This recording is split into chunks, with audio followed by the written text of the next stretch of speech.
Very special good morning to all of you present here. स्वागत है आप सभी का धुरीना ऐप लाइव क्लास में। और ये है आपकी मैथमेटिक्स की क्लास। हम पढ़ रहे थे रिमाइंडर थ्योरम। 80 क्वेश्चन हो चुके हैं रिमाइंडर थ्योरम के। और जो क्वेश्चन हमें मिसलेनियस में करने थे, कुछ बच्चों ने कमेंट भी किया था और मैसेज भी किए थे, वो 5 क्वेश्चन जो रहते हैं वो अभी हम देख लेंगे, जो आपके सक्सेसिव रिमाइंडर और कॉन्जिक्यूटिव रिमाइंडर के रहते हैं। चलो भाई, पहले ये बता दो कि आवाज़ आ रही है, वीडियो सही चल रही है, फिर करते हैं शुरुआत। विजय कभी जाते हैं कमेंट, कभी नहीं जाते, कोई ना, आज आ रहे हैं बच्चे आपके कमेंट। पर्ल गुड आफ्टरनून बच्चे।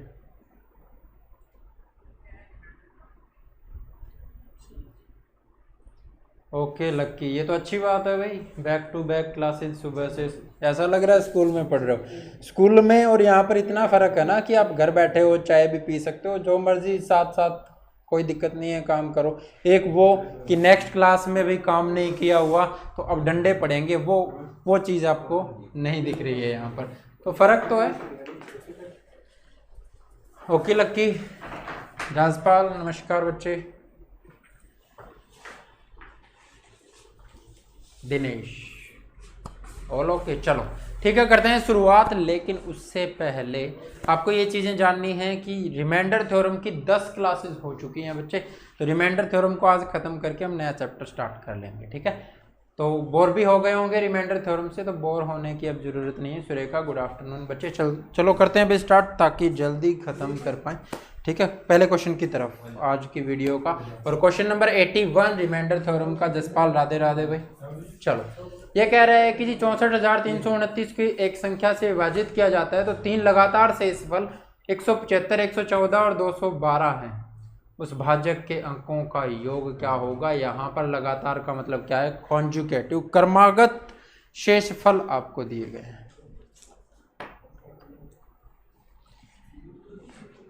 वॉल्यूम बढ़ाएं। चलो, वॉल्यूम तो भाई बढ़ा हुआ ही है, इससे ज़्यादा बढ़ाऊंगा तो जो साथ में बैठे हैं वो परेशान हो जाएंगे ना, ठीक है। आवाज़ सही आ रही है बच्चे। आप अपने मोबाइल का बढ़ा लो वॉल्यूम, यहाँ तो बिल्कुल ओके, कोई दिक्कत नहीं है। हम पढ़ रहे हैं रिमाइंडर थ्योरम, और रिमाइंडर थ्योरम में हमें पढ़ना है कॉन्जुकेटिव एंड सक्सेसिव रिमाइंडर, ठीक है।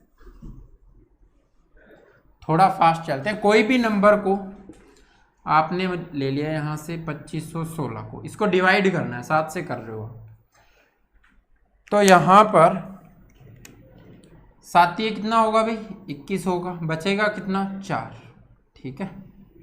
आपने उतारा 1, 7 5 35, बचेगा कितना, 6, ठीक है। आपने उतारा 6, 9 7 63, बचा कितना, 3। अब तो उतारने के लिए कुछ है ही नहीं।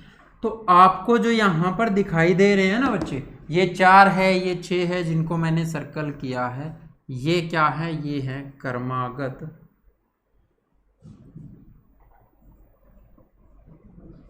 शेषफल।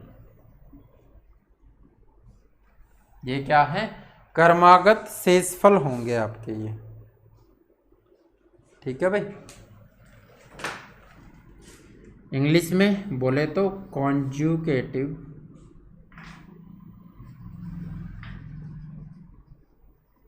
रिमाइंडर, ठीक है। क्रमागत शेषफल कॉन्जुकेटिव रिमाइंडर। अब इनका यूज कैसे करना है तो मैं बता दूंगा, लेकिन उससे पहले यहाँ पर जो आ रहे हैं, जो यहाँ पे 21 आया, 35 आया, 63 आया, इनको क्या कहते हैं, एक मिनट,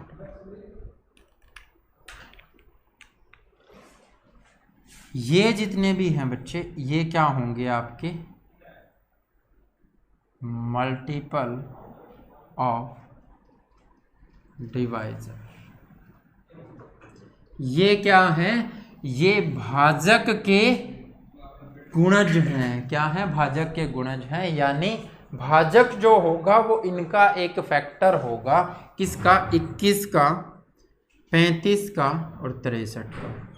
और कौन सा फैक्टर होगा, वो फैक्टर होगा जो इन सब में क्या होगा, कॉमन होगा। तो किसी भी नंबर में जो कॉमन होता है उसी को क्या कहते हैं, HCF कहते हैं। हाईएस्ट कॉमन फैक्टर होगा वो क्या होगा, वही तो होगा भाजक। तो इसमें आपको निकालने को क्या कहा गया है, उसमें भाजक के अंकों का योग निकालने को कहा गया है। ठीक है,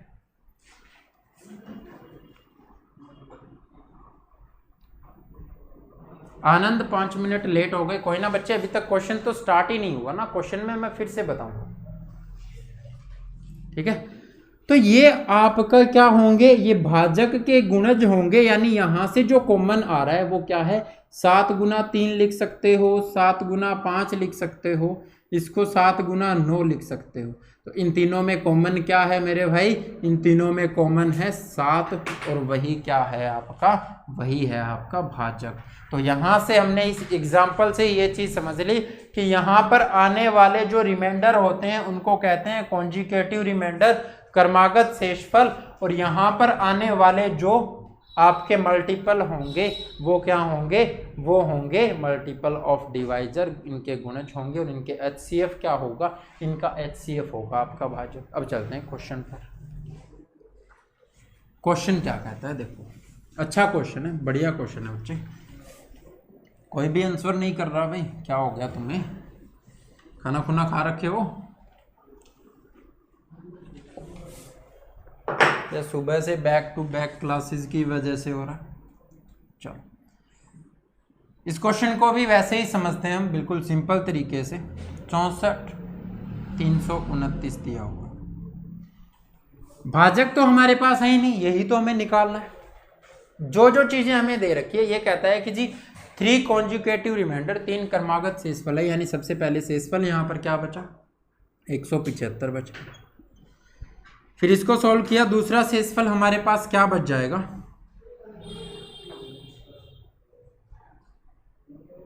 114 बचेगा। ठीक है, और तीसरा शेषफल कितना बचा है, 213। ठीक है, तो यहां से समझने वाली बात यह है बच्चे कि यहां पर 175 शेषफल बचा है, तो यहां पर क्या आया होगा। ठीक है, तो पहला जो आया है वो क्या आया होगा, तो आप कहोगे कि जी 643 में से खाना भी नहीं खाया बच्चे, कोई दिक्कत नहीं है, मेरी क्लास में आप साथ में खाना लेकर के बैठ सकते हो। क्यों, क्योंकि आपको चीज़ें सिर्फ समझनी है बच्चे। यहाँ पर आप समझो चीज़ें, आपको PDF सॉल्यूशन की भी मिलेगी, क्वेश्चन की भी मिलेगी। क्वेश्चन की PDF के लिए आपको टेलीग्राम पे जाना है, maths by Pradeep Sahu search करना, वहाँ पर आपको PDF क्वेश्चंस की मिल जाएगी, और आपको सॉल्यूशन की PDF यहाँ पर धुरीना पर PDF आपको मिल जाएगी। ठीक है, तो बिल्कुल कॉपी पेन की भी ज़रूरत नहीं है, जिस बच्चे को सॉल्व करना है वो कॉपी पेन के साथ रहे। 643 में से यहां से कुछ घटा होगा तब 175 आया, यानी वो घटा है, वो निकालने के लिए 175 घटा देते हैं, 8 बचा। यहां पर 13 रह गया तो 6 बचेगा, 5 में से तो 4। ठीक है, कितना रहा होगा यहाँ पर, 468 रहा होगा। ठीक है भाई, अब 468 घटाया, उसके बाद में आया जी शेषफल ये, लेकिन इससे यहां से फिर उतारा होगा ना कुछ, कितना, 2 उतार लिया हूं, ये 2 यहां से नीचे उतार लेंगे।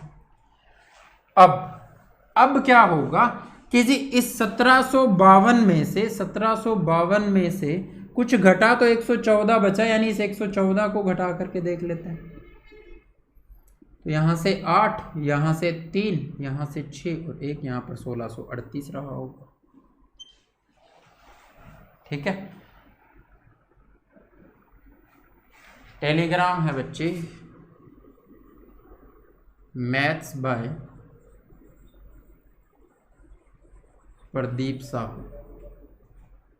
ठीक है, फोटो लगी हुई मिल जाएगी, और जैसे आपको लगे मेरे को कमेंट करके बता देना। तो अब क्या हुआ होगा, यहाँ पर 1638 आया होगा, उसके बाद में हमने यहाँ से 9 उतारा होगा नीचे, और इसमें से जब कुछ घटा है तो 213 से इस फल बचा है। 1149 में से 213 अगर वापस निकाल दें तो क्या आएगा, 6, 3 और 9, यहाँ पर 936 रहा होगा।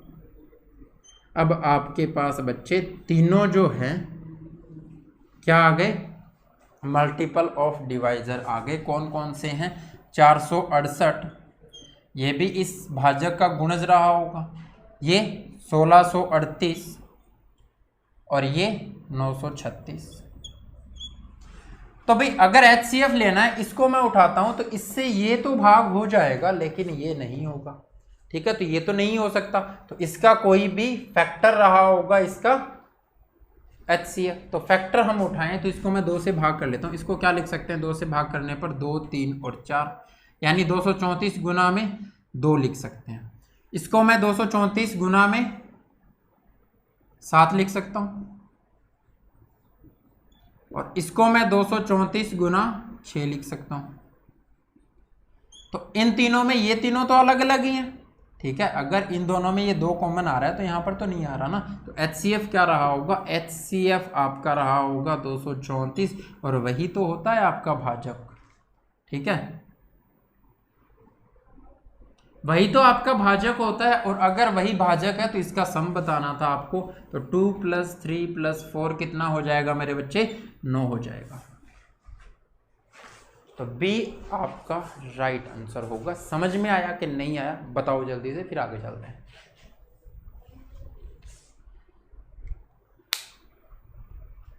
टाइम नहीं लगेगा अगर प्रैक्टिस कर लोगे तो। मुझे तो समझाना है ना भाई यहाँ पर, और समझाऊंगा तो मैंने 2 क्वेश्चन किए हैं और उनमें 2 क्वेश्चन में आपको ऐसा समझाना है कि आगे प्रॉब्लम ना आए, ठीक है, तो उन चीज़ों में टाइम लगता है। विजय 9 आंसर कर रहे हो, बहुत बढ़िया बच्चे, बहुत अच्छे।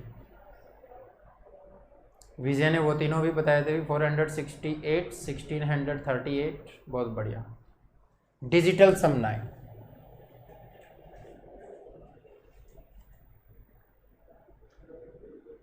डिजिटल सम निकालो, कुछ भी निकालो, वो 9 ही आ रहा है। डिजिटल सम तो तब बात करते हैं ना कि यहाँ पे 18 बन जाता है इसका, फिर से दोबारा 9 कर देते हैं, ये तो सम ही है ना बच्चे। डिजिटल सम नहीं बताना है, जो भी आपका आ जाए उसका सम बताना है, चाहे वो 11 हो, चाहे वो 18 हो, चाहे वो 20 हो, वो वैसा ही लिखना है, ठीक है। डिजिटल सम तो हम अलग चीज़ पढ़ते हैं। टाइम कंज्यूमिंग, बच्चे टाइम कंज्यूमिंग नहीं है, आपको चीज़ों को समझना है। Any short method, short method है भाई, लेकिन नौकरी का कोई शॉर्ट मेथड नहीं है, ठीक है। ये क्वेश्चन बहुत रेयर चांसेस में आता है, CDS का क्वेश्चन है बच्चे, SSC में अब तक नहीं पूछा गया। SSC में नहीं पूछा गया तो HSSC में आना थोड़ा मुश्किल लग रहा है, इसीलिए मैं थोड़ा सा इनको बाद में करवाने की कोशिश कर रहा था कि जब आपका नंबर सिस्टम खत्म हो जाए उसको मिसलेनियस में करवा देंगे। चलो देखते हैं जो क्वेश्चन आते हैं वो देखो। नेक्स्ट क्वेश्चन है क्वेश्चन नंबर 82। एक संख्या जब क्रमिक रूप से 4 और 5 से विभाजित की जाती है तो क्रमशः 1 और 4 शेष है। जब इसे क्रमिक रूप से 5 और 4 से विभाजित किया जाए तो शेष निम्न में से क्या होंगे, ये आपको बताना है। Okay per your main digit को ऐड करना है। चलो क्लियर है, तो अब चलते हैं। ये तो था बच्चे आपके कॉन्जुगेटिव रिमाइंडर्स की बात हमने की थी, लेकिन अब हम करते हैं सक्सेसिव रिमाइंडर की बात।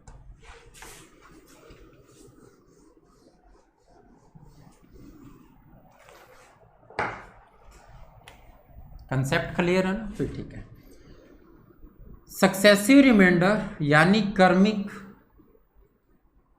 शेषफल, इसकी बात और कर लेते हैं। ये क्या होगा, आपको कोई भी नंबर दे रखा है, मान लिया मैंने 37 दिया हुआ है आपको, ठीक है, और इस 37 को डिवाइड करना है किससे,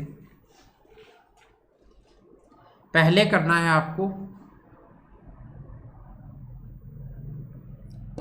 4 से, 36 हो जाएगा, नंबर थोड़ा बड़ा ले लेता, 87 ले लिया। पहले करना है आपको 16 से और फिर करना है आपको 2 से। ये कहता है कि जी 16 से और 2 से करने के बाद में आपके कर्मिक जो है शेषफल वो क्या बचेंगे, सक्सेसिव रिमाइंडर क्या बचेंगे। अंजू नागर हेलो बच्चे, कभी कभी आते हो भी क्लास में।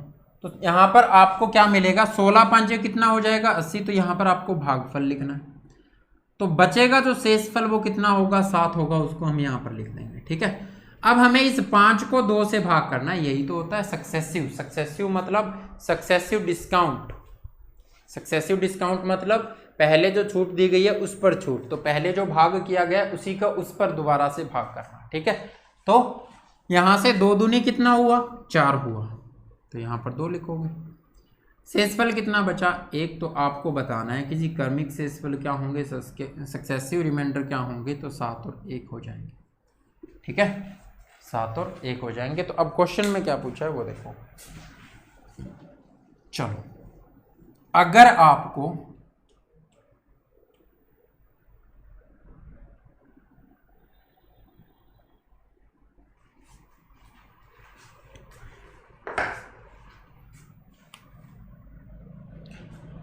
ये नंबर्स दिए हुए हों और आपको ये वाला नंबर निकालना है, ठीक है, या फिर रिमाइंडर और ये दिए हुए हैं और आपको ये वाला निकालना है, तो आप क्या करोगे, आप यहाँ पर मान लेते हो कि जी यहाँ पर 1 रहा होगा, या फिर यहाँ पर मान लेते हो यहाँ पर 0 रहा होगा। वो एग्जाम के अकॉर्डिंग और क्वेश्चन के अकॉर्डिंग मैं आपको बता दूं। अगर यहाँ पर 0 रहा होगा तो 0 2 एकम 2 को 0 से करोगे 0, यानी यहाँ पर 1 आया होगा। यहाँ पर 16 एकम 16 और 7 कितना हुआ होगा, तो 16 और 7 23 रहा होगा, यानी ये रिमाइंडर जो रहेंगे ना फिर भी सेम रहेंगे। 16 एकम 16 तो रिमाइंडर बचेगा 7, 2 को 0 से करोगे तो 0। यहाँ पर एसएससी क्या मानती है, एसएससी मानती है जी यहाँ पर 1। ठीक है, यहाँ पर 1 रहा होता तो क्या होता, 1 रहा होता तो 2 एकम 2 और 1 3 यहाँ पर आ जाता। ठीक है, 16 3 48 और 7 55 यहाँ पर आ जाता।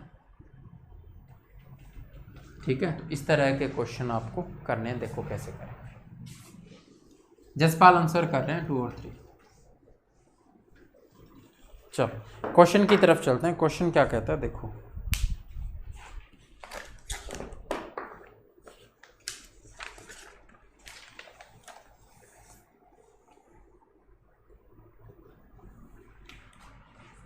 क्वेश्चन कह रहा है कि जी 4 और 5 से भाग करना है, आपने ऐसे लिखा और 4 और 5 से भाग करना है, तो जो आपके क्रमशः 1 और 4 शेषफल बचेंगे, यहां पर आप मान करके चलते हो 0 है सर, 0 है तो 5 को 0 से करोगे 0 आएगा, प्लस 4 करोगे यहाँ पर हो गया जी 4। यहाँ पर क्या होगा 4 चौके 16, 16 को प्लस 1 करोगे तो यहाँ पर हो गया 17, आपके पास नंबर आ गया। ठीक है, आपको तो रिमाइंडर चाहिए ना, और रिमाइंडर तो चाहे 0 लो 1 लो वही आते हैं। बफरिंग हो रही है अभी दिनेश, बाकी सबका तो सही चल रहा है। अब क्या कहता है, अब ये कह रहा है कि जी आपको किससे करना है, अब आपको पहले 5 से भाग करना है, फिर 4 से करना है और रिमाइंडर बताना है। तो नंबर आपको पता चल गया जी, नंबर है 17, तो 5 दिए 15, बचेगा कितना 2। ठीक है, यहाँ पर 4 0 0 होगा, बचेगा कितना 3, तो 2 और 3 क्या हो जाएगा आपका आंसर हो जाएगा। अगर आपने यहाँ पर 1 मान लिया होता, अगर आपने यहाँ पर 1 मान लिया होता तो क्या होता, यहाँ पर 1 माना है, 5 एकम 5 और 4 9, 9 चौके 36 और 1 37, तो नंबर क्या आता 37 आता। तो आप यहाँ पर 37 भी रख सकते थे, अब 37 रख लो। 7 5 35, रिमाइंडर कितना बचेगा 2 बचेगा, 4 एकम 4 बचेगा कितना 3, तो आंसर तो वही आना है ना बच्चे। ठीक है, तो चीज़ें आपको समझनी है, चाहे आप कुछ भी लो, अगर रिमाइंडर पूछता है तो चाहे यहाँ पर 1 हो चाहे यहाँ पर 0 हो, वही सेम चीज़ें आएंगी। डिफरेंस कहाँ पर होगा हम आगे देखेंगे। चलते हैं नेक्स्ट क्वेश्चन पे बच्चे। क्वेश्चन नंबर 83, इसका आंसर करो। जब एक संख्या n क्रमिक रूप से 6 5 और 7 से विभाजित होती है तो प्राप्त शेषफल 3 0 और 4 होते हैं। n को 15 से विभाजित करने पर क्या शेष है, ये आपको बताना।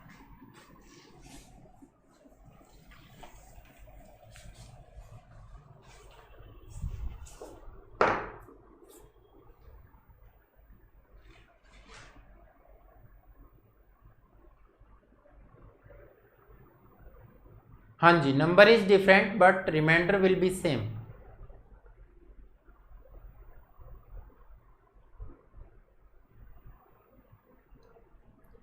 अगर नंबर आपको निकालने को कहा जाए, आपने 0 मान लिया और वो ऑप्शन में आपका मैच नहीं हो रहा है बच्चे, तो आप उसको 1 लेकर के वहां पर चेक कर सकते हो, ठीक है। फिर आपको ऑप्शन के अकॉर्डिंग जाना होगा। चलो करते हैं इस क्वेश्चन को। अब क्या कह रहा है, आपको सबसे पहले डिवाइड करना है 6, 5 और फिर करना है 7 से। तो आपके पास शेषफल बचते हैं 3, 1 और 4। आपने मान लिया यहाँ पर 0 है तो यहाँ पर क्या होगा 4। जब यहाँ पर 0 रखते हो ना बच्चे, तो यहाँ पर आने वाला जो नंबर है वो सबसे छोटा नंबर होता है, ठीक है। सबसे छोटा नंबर होता है, यानी सबसे छोटी से छोटी संख्या वही आ सकती है यहाँ पर, ठीक है। आंसर कर रहे हैं बच्चे 9, देखते हैं बच्चे क्या आएगा। 5 के 20 और 1 21, 21 के 126 और 1 3 129। 129 को 15 से डिवाइड करना है भाई। 120 तक पूरा भाग होता है, रिमाइंडर आ जाएगा जी 9। यही आपका आंसर है, ठीक है। बिल्कुल सिंपल था। चलते हैं नेक्स्ट क्वेश्चन पे। Question number 84। 13 से विभाजित हुई एक संख्या 1 छोड़ती है, शेष 1 रहता है उसमें। 1 लोगे तो विजय आता होगा 339 में, वही होगा फिर 330 तक पूरा डिवाइड हो जाएगा, रिमाइंडर 9 रहेगा। और यदि इस प्रकार जो भागफल प्राप्त होता है 5 से विभाजित किया जाता है, हमें शेष 3 मिलता है। 65 से विभाजित करने पर शेषफल क्या होगा?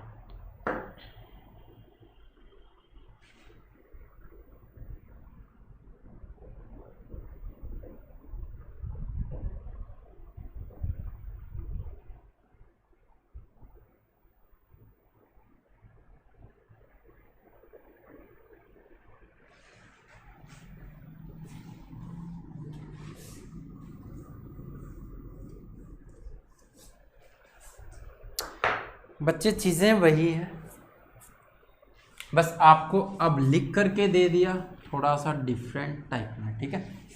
13 से विभाजित करते हैं तो हमें शेषफल 1 प्राप्त होता है, और जब वो भागफल आएगा उसको 5 से विभाजित करते हैं तो शेषफल हमें 3 मिलता है।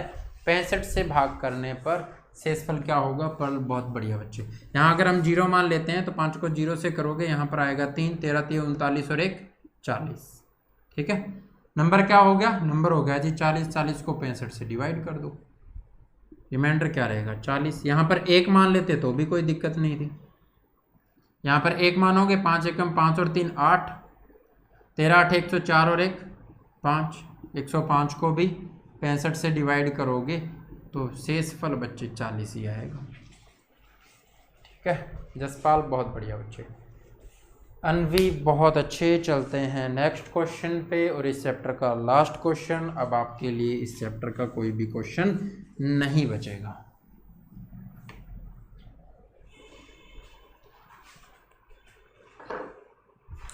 यदि एक संख्या क्रमिक रूप से 7 4 और 3 से विभाजित की जाती है तो क्रमशः 5 3 और 2 शेष बचते हैं। यदि विभाज्य का क्रम उल्टा कर दिया जाए तो क्रमिक शेष क्या होगा, ये आपको बताना है। कुछ नहीं, आसान सा क्वेश्चन है, वही चीजें पहले की जाती है 7 4 और 3 से। अगर उल्टा कर दोगे क्रम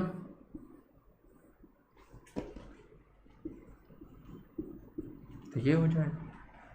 शेष बताने आपको क्या बचेंगे, तो आपको नंबर निकालना पड़ेगा। शेषफल पहले बच रहा है 5 3 और 2, 5 3 और 2।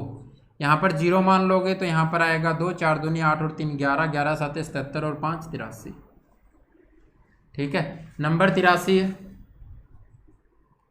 81 तक पूरा भाग होता है, 27 थी 81, ठीक है। बचेगा 2,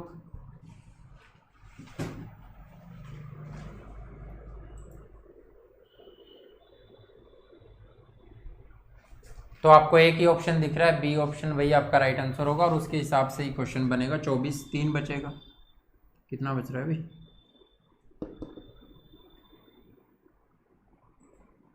ठीक है, 6 चौके 24, 3 बचेगा और फिर 6 बचना है। ये ऑप्शन में नहीं है क्या? देखो, अगर बच्चे ये ऑप्शन में नहीं है तो यहाँ पर आपको क्या लेना पड़ेगा, यहाँ पर आपको 1 लेना पड़ेगा। देखना सर, खोल 0 2 और 6 83 आ रहा है ना, 11 7 77 और 5 82 होगा यहाँ पर।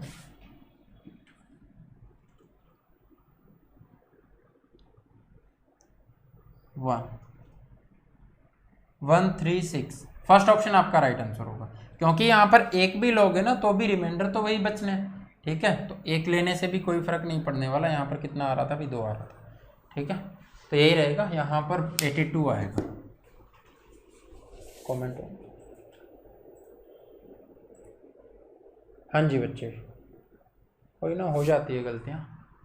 चलो अब नेक्स्ट चैप्टर की बात करते हैं।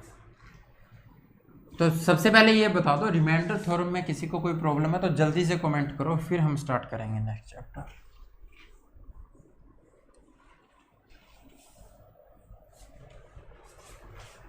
OBS बंद कर सकते हो sir ji, comment on. OBS minimize कर लो, OBS मिनिमाइज कर लो और ये क्वेश्चन हटा दो। मतलब आपको ऑर्डर वगैरह निकालने हैं तो इसको भी छोटा रख के साइड में निकाल।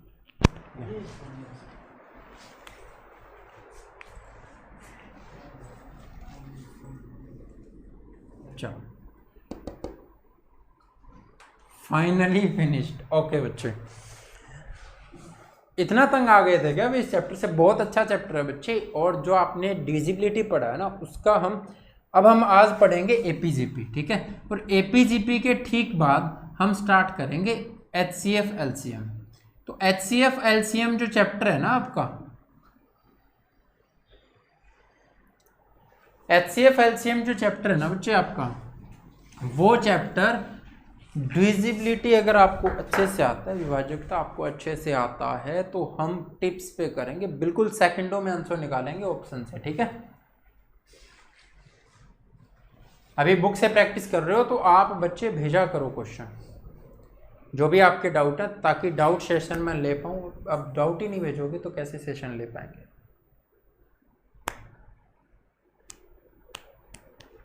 लास्ट क्वेश्चन में क्या था भाई, यहाँ पर जो नंबर दिया हुआ है वही नंबर निकालना था आपको। मुझे वो याद भी नहीं है यार, हटा दिया क्वेश्चन। मस्त क्वेश्चन थे सारे, लगा दो सर क्वेश्चन। लास्ट क्वेश्चन ये था बच्चे कि 7 4 और 5 से जब डिवाइड करते हैं तो हमारे पास रिमाइंडर आता है 5 3 और 2। ठीक है, अगर इसके क्रम को उल्टा कर दिया जाए, उल्टा करने का मतलब क्या है कि 7 4 और 5 से डिवाइड कर रहे थे ना, पहले 5 से करें, फिर 4 से करें और फिर 7 से करें, तो शेषफल क्या होंगे वो हमें बताना था। 3 था भाई, यहाँ 5 की जगह। हर बार गलतियाँ हो रही है लास्ट क्वेश्चन में। ठीक है, 7 4 और 3 से डिवाइड करते हैं तो ये रिमाइंडर बचते हैं। ठीक है, तो उल्टा करेंगे क्रम को, तो 3 से पहले, फिर 4 से, फिर 7 से डिवाइड करने पर शेषफल कौन सा होगा? तो अब आपको क्या करना है, यहाँ पर 0 मान लिया आपने, तो 0 से मल्टीप्लाई करोगे 3 को, +2 करोगे तो 2 ही आएगा। यहाँ पे 4 दूनी 8 और 3 11 हो जाएगा, 11 7 77 और 5 82 हो जाएगा। तो ये यहाँ पर 82 को डिवाइड करना है 3 से, तो 27 3 81 होता है, 1 बचेगा बच्चे। ठीक है, 24 तक पूरा भाग होता है, 6 चौके 24, तो 3 बचेगा। ठीक है, और यहाँ पर 0 लिखोगे तो यहाँ पर 6 रिमाइंडर बचेगा, तो 1 3 और 6 आंसर होगा फर्स्ट ऑप्शन। ओके, चलो नेक्स्ट चैप्टर पे चलते हैं।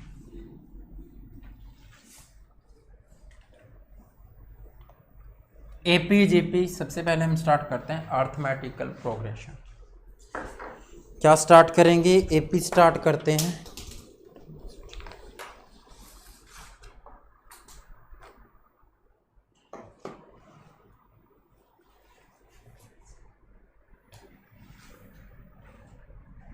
एपी क्या होता है भाई? अर्थमेटिकल प्रोग्रेशन, समांतर श्रेणी क्या होती है? जिसके क्रमागत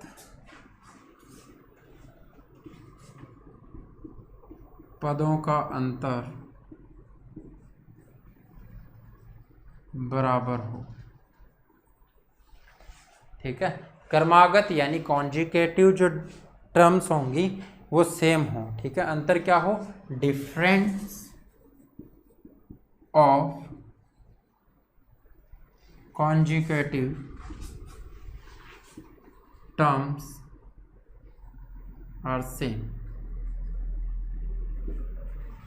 ठीक है, difference of consecutive terms are same यानी क्रमागत पदों का अंतर क्या हो? बराबर हो। ठीक है, जैसे आप लिख रहे हो 6, 9, 12, 15, 18, 21 और ये आगे चलता रहे। यानी A2 माइनस A1 करें, 3 आ रहा है ना, 9 में से 6 घटाओगे, A1 क्या है या A क्या है? तो ये फर्स्ट टर्म होती है, AN जो होता है वो लास्ट टर्म होती है, जिसको TN भी बोल देते हो आप।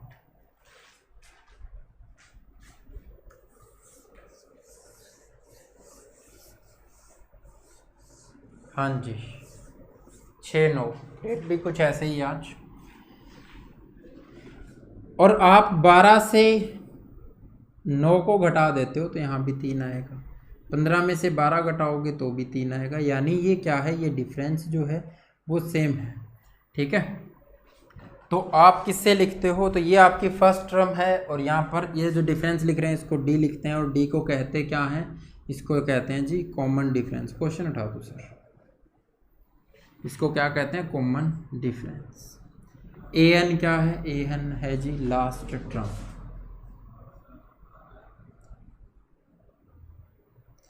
अंतिम पद। ये क्या है? पहला पद, फर्स्ट टर्म। ठीक है, तो AP आप कैसे चेक करोगे? प्रॉब्लम क्या हुई थी बच्चे? HSSC के पेपर में GP से क्वेश्चन आया, लेकिन ज्योमेट्रिकल प्रोग्रेशन से क्वेश्चन आया, लेकिन आपको पता ही नहीं चला कि वो क्वेश्चन ज्योमेट्रिकल प्रोग्रेशन का क्लर्क के एग्जाम में क्वेश्चन आया था, और वही 2 क्वेश्चन आपके करने के लायक थे, लेकिन आपने वो क्वेश्चन नहीं किए। क्यों नहीं किए?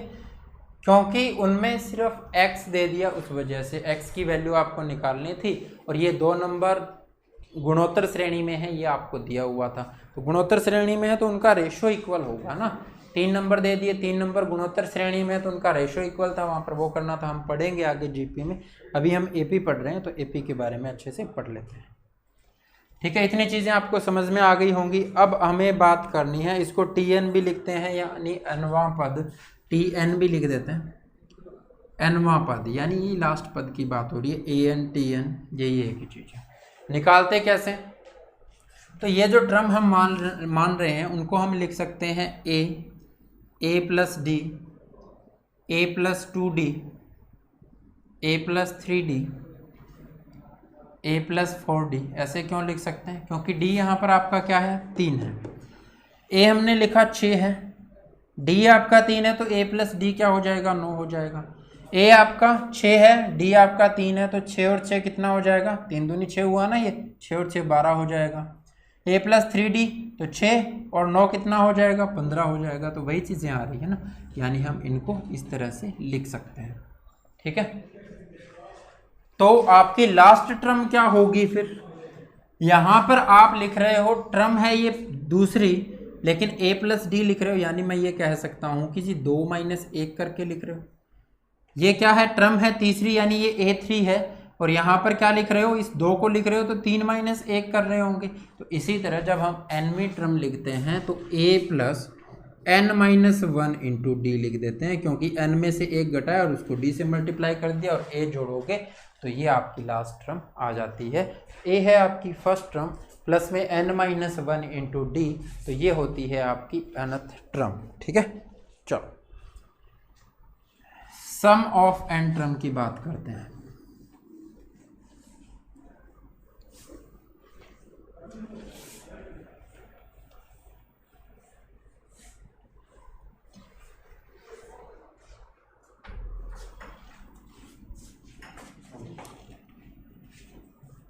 एस एन से हम लिखेंगे सम ऑफ एन टर्म।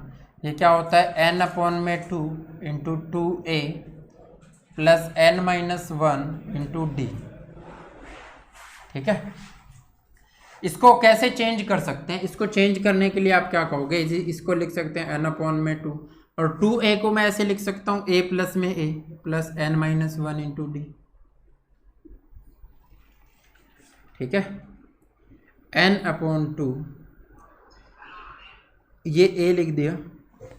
ये क्या है, ये जो बाकी बच गया ये क्या है, a plus n minus 1 into D. तो ये क्या है, लास्ट टर्म है, ये nth टर्म है। तो इसको मैं क्या लिख देता हूँ, लास्ट टर्म बोल रहे हैं ना, तो इसको मैं l से डिनोट कर देता हूँ, यानी ये है l। तो आप कह सकते हो n अपॉन 2, ये क्या होगा, first term plus last term. तो ये भी क्या होता है, ये भी आपका सम ऑफ nth टर्म होता है। अगर आपको n दिया हुआ हो, आपको फर्स्ट टर्म दी हुई हो और आपको लास्ट टर्म दी हुई हो, तो आप कह सकते हो, सीधा हम आंसर निकाल सकते हैं, फर्स्ट टर्म प्लस में लास्ट टर्म और n अपॉन में 2। ठीक है, चलो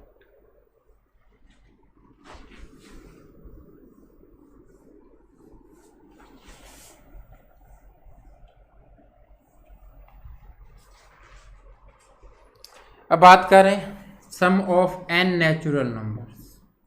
ठीक है, सम ऑफ n नेचुरल नंबर्स तो क्या होगा, यानी 1 2 3 इनको जोड़ना है, और कितने नंबर हैं, n है। तो ये होता है n इंटू में n प्लस 1 अपॉन 2।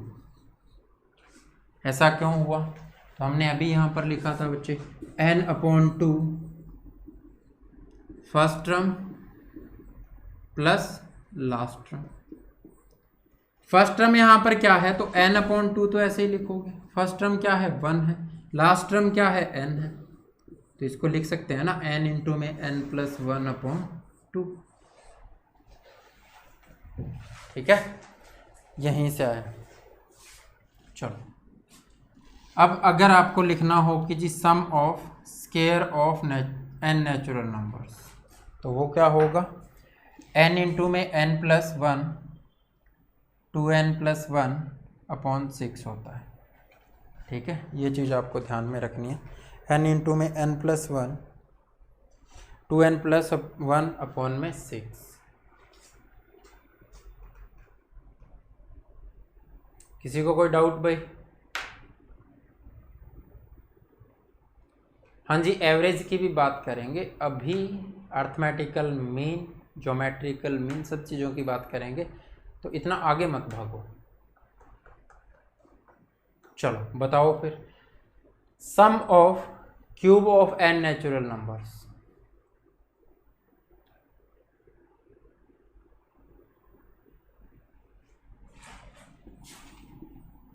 तो क्या होगा, n इंटू में n प्लस 1 अपॉन 2 का होल स्क्वायर। ठीक है, तो ये चीज़ें अगर आपको समझ में आ गई है, तो अब हम चलते हैं फर्स्ट क्वेश्चन की तरफ। लगाओ सर, नेक्स्ट क्वेश्चन। कौन सी बुक से प्रैक्टिस करें बच्चे, जो एग्जाम आपको देना है उसके प्रीवियस ईयर क्वेश्चन उठा लो। सभी बुक्स में प्रीवियस ईयर क्वेश्चन ही होते हैं। ठीक है, एसएससी की बुक में सीडीएस तक के प्रीवियस ईयर क्वेश्चन होते हैं। यदि 10 विभिन्न धनात्मक पूर्णांकों का योग 100 है, तो इन 10 संख्याओं में सबसे बड़ी संभावित संख्या क्या होगी, ये आपको बताना। n का स्क्वायर कर दो। ओके,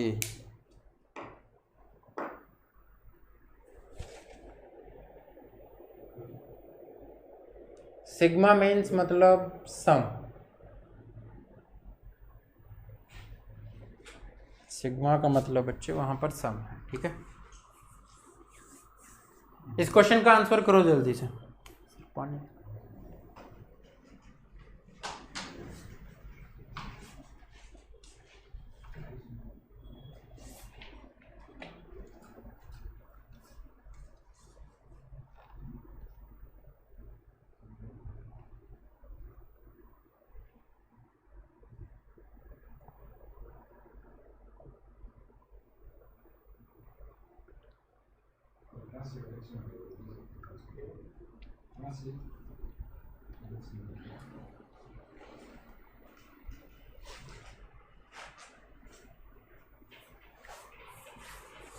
चलो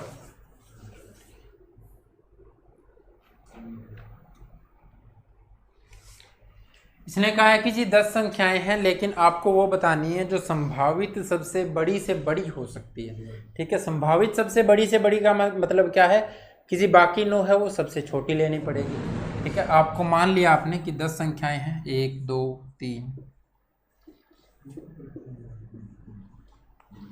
और 10वीं आपको बतानी है।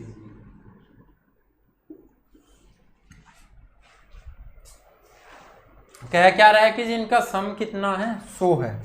ठीक है, और 10 विभिन्न धनात्मक पूर्णांक भिन्न है सबसे, यानी ये लिखा हुआ है ना डिफरेंट, इसका मतलब क्या है कि जी आप सेम नहीं ले सकते।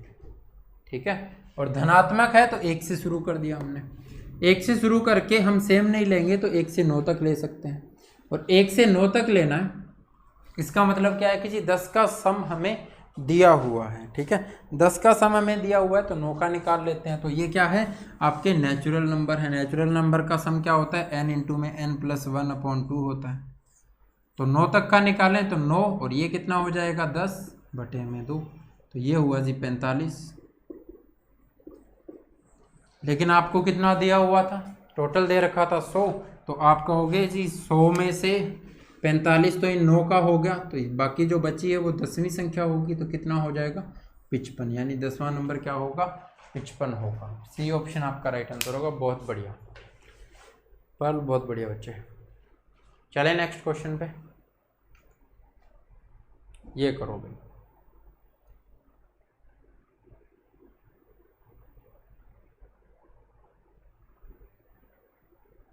चलो बता देता हूँ मैं, इस क्वेश्चन का आंसर तुम्हें करना है।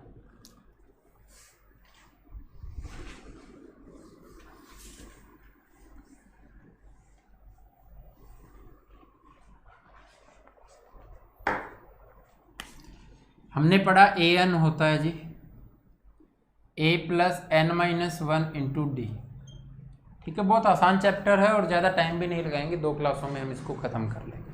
ठीक है, क्योंकि ज़्यादा क्वेश्चन यहाँ से आते नहीं है, बिल्कुल सिंपल क्वेश्चन आता है, उसके बाद में नया चैप्टर स्टार्ट करें। अगर आपको यहाँ से n निकालना हो तो आपको लिखना पड़ेगा an, इसको इस साइड में ला करके माइनस करना पड़ेगा, ये इसके मल्टीप्लाई में है तो डिवाइड में लिखना पड़ेगा, ये किसके बराबर रहेगा तो n-1 के, तो इस -1 को इस साइड में लेकर के आओगे तो ये +1 हो जाएगा, बराबर क्या होगा n के, तो ये n की वैल्यू आ गई। क्या होता है, last term minus first term upon में d+1। ठीक है, ये होती है आपकी n की वैल्यू। लेकिन आपको क्या करना है,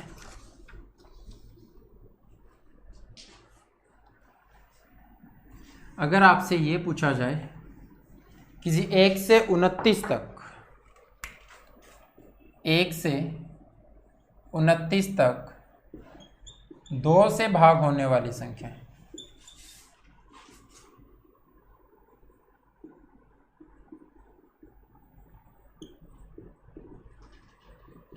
2 से भाग होने वाली संख्याएं कितनी होंगी ये बताना हो, करोगे आंसर।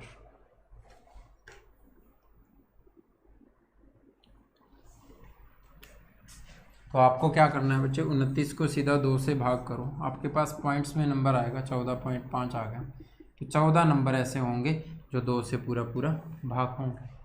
ठीक है, लेकिन ये पूछा जाए कि जी 1 से 29 तक 3 से भाग होने वाली संख्याएं कितनी होंगी,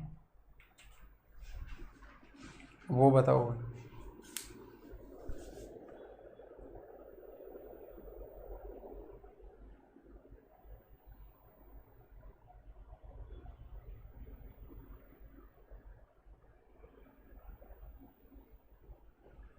तीन से भाग होने वाली संख्या भाई, इसको n वाले फॉर्मूले से निकालोगे तो भी वही आएगा ना। आपको पता है लास्ट टर्म क्या है, तो an क्या है आपकी, यहाँ से तो आपको पता है ये तो 2 से भाग होगी ही नहीं, तो 29 2 से भाग नहीं होगा तो लास्ट टर्म तो 28 होगी ना।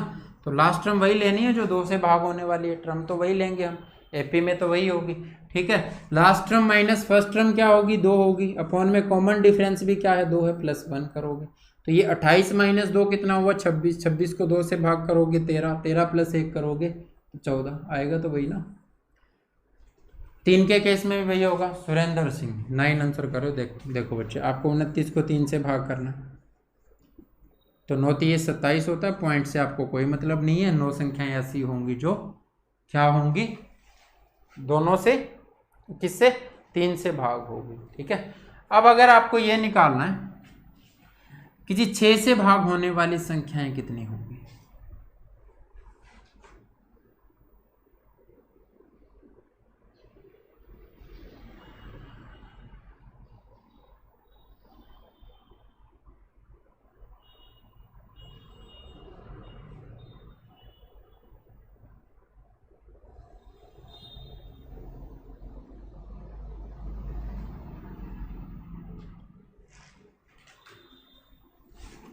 चलो तो 6 से भाग होने वाली चाहिए तो 29 को 6 से भाग कर दोगे, 6 चौके 24, 4 ऐसी संख्याएं होंगी। ठीक है, अब आपके पास आ गया 6 से भाग होने वाली संख्या, 2 से भाग होने वाली संख्या, 3 से भाग होने वाली संख्या। लेकिन क्वेश्चन क्या पूछे कि या तो संख्या 2 से भाग होती हो या संख्या 3 से भाग होती हो। ठीक है, या संख्या 2 से भाग हो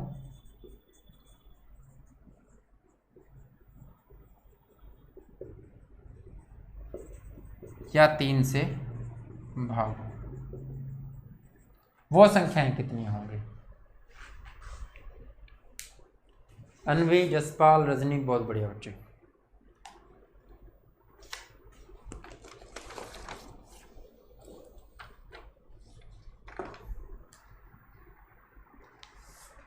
तो आपने गिना कि यहां से 2 से भाग होने वाली संख्याएं जी हैं 14, कितनी है, 14 है। ठीक है, 3 से भाग होने वाली संख्या 9 है, 6 से भाग होने वाली संख्या 4 है। 6 से भाग होने वाली कौन कौन सी आएगी, तो 6 आएगा भाई, 12 आएगा, 18 आएगा और 24 आएगा। लेकिन ये वो संख्याएं हैं बच्चे, 6 है क्या, 2 और 3 का एलसीएम है कितना, 6। यानी ये वो संख्याएं हैं जो 2 से भी भाग हुई हैं और जो 3 से भी भाग हुई हैं। यानी 2 और 3 दोनों में भाग हुई हैं, तो आपको पता है ये इनमें भी काउंट हुई हैं और ये इस 9 में भी काउंट हुई हैं। ठीक है, तो या तो संख्या 2 से भाग हो या 3 से भाग हो, ऐसी संख्याएं आपको निकालनी है। तो आप क्या करोगे, 2 से भाग होने वाली संख्या कितनी है, 14 है, 3 से भाग होने वाली संख्या कितनी है, 9 है। लेकिन इन दोनों में आपको पता है कि जी 2 से भाग होने वाली 6 यहाँ भी ऐड हो गई है और 6 यहाँ भी ऐड हो गई है। तो 6 को 2 बार गिना है, इसी तरह 12 को भी 2 बार काउंट किया गया है, 18 को भी 2 बार काउंट किया गया है, 24 को भी 2 बार काउंट किया गया है। तो एक एक बार घटा दो। यानी घटाने के लिए क्या करेंगे, इनका जो एलसीएम होगा उससे भाग होने वाली संख्याएं कितनी है, 4 हैं, तो वो हमने घटा दी।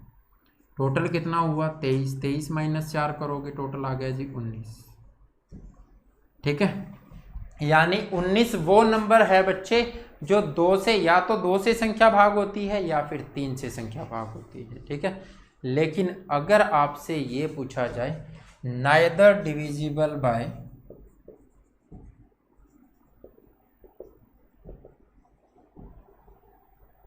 2 नॉर बाय 3, ना तो 2 से भाग होती हो और ना 3 से भाग होती हो, तो 29 नंबर आपके पास टोटल थे।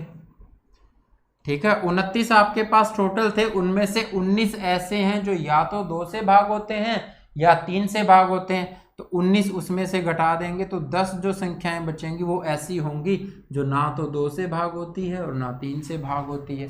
यानी अब आपको क्वेश्चन का आंसर मिल जाएगा जो आपको नीचे लिखा हो। इसको आपको कमेंट करना है कि इस क्वेश्चन का आंसर क्या होगा। ये आपके लिए होमवर्क है, क्वेश्चन नंबर 2, इसका आपको आंसर करना है। ठीक है, कुछ एग्जाम्पल और भी लेंगे हम कल की क्लास में ऐसे क्वेश्चंस के, और ये क्वेश्चन भी मैं आपको कल सॉल्व करवाऊंगा। तो उम्मीद करता हूँ आपको क्लास अच्छी लगी होंगी, चीज़ें आपको समझ में आई होंगी। फिर भी अगर कोई भी डाउट है तो आप कमेंट कर सकते हो। विजय बहुत बढ़िया बच्चे। ठीक है, क्लास कैसी लगी कमेंट करके जरूर बताना। कल की क्लास में अच्छे क्वेश्चनों के साथ फिर मिलेंगे, तब तक हंसते रहिए, मुस्कुराते रहिए और पढ़ते रहिए। घर में रहना भाई, सुरक्षित रहना। जय हिंद, जय भारत।